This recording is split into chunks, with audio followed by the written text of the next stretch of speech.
Welcome viewer, I am Murugan S. This video tutorial describes how to create a hidden shared folder in a network.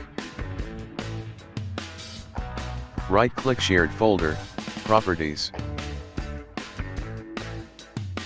Click Sharing tab. Click Advanced Sharing. Click Share this folder.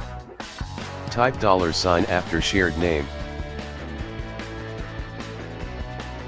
Click Permission, to add user's permission.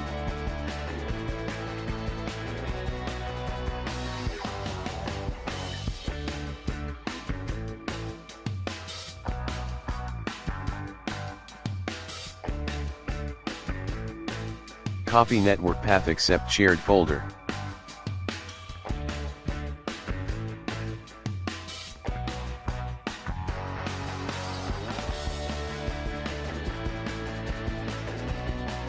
Shared folder is not viewing.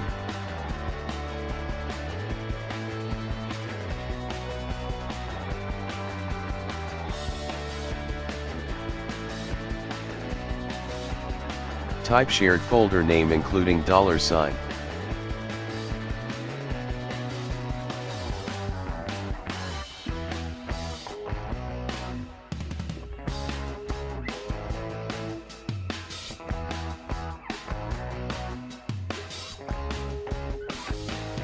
Thanks for watching. I hope this video tutorial helps to solve the problem. Please like, share and don't forget to subscribe my channel. See you next video.